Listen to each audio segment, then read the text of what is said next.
সকলকে নমস্কার। আজকের বিষয় হলো অ্যাপস আপডেট দেওয়ার পর সেই একইভাবে প্লিজ ওয়েট দেখাচ্ছে বা ওটিপি জেনারেট করা যাচ্ছে না। তার জন্য দেখবেন ভিভিডিআরএস অ্যাপকে সঠিকভাবে আপডেট করার জন্য মূল 3টি নিয়ম ফলো করতে হবে। এক হচ্ছে প্লে স্টোর থেকে গিয়ে অ্যাপটিকে ডাউনলোড করতে হবে। এইখানে দেখুন আমি প্লে স্টোরে গিয়ে ভিভিডিসি অ্যাপটিকে ডাউনলোড করে নিচ্ছি।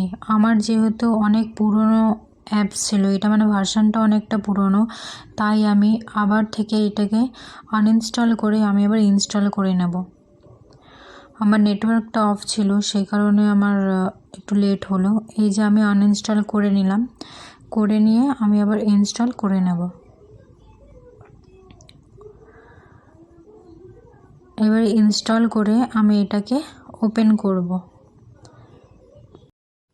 অ্যাপস ওপেন করা হয়ে গেলে অ্যাপ ইনফোতে গিয়ে সেটিংসগুলিতে পারমিশন দিতে হবে এবং ক্লিয়ার ক্যাচ করতে হবে। এখানে দেখুন সেটিংসগুলো আমার অটোমেটিক করা আছে, তাই আমি আর করিনি। আর এখানে আমি মোবাইল নাম্বারটা দিয়ে দিলাম। মোবাইল নাম্বার দিয়ে আমি 4 ডিজিটের ওটিপিটা দিয়ে দেবো। কিন্তু ওটিপি অনেক সময় আসার আগে এরকম প্লিজ ওয়েট দেখাচ্ছে, তো সেই প্লিজ ওয়েট দেখে ভয় পাওয়ার কিছু নেই। কিছুক্ষণ, খুব বেশি হলে 30 সেকেন্ড প্লিজ ওয়েট দেখাবে, তারপরে দেখবেন নিজে নিজেই অ্যাপসটা ওপেন হয়ে যাচ্ছে।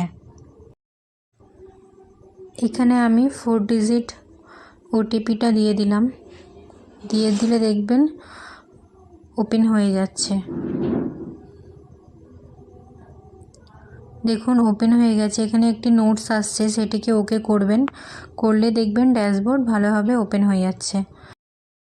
আশা করি সবার প্রবলেম মিটবে। আজকের জন্য এতটাই। সকলকে ধন্যবাদ।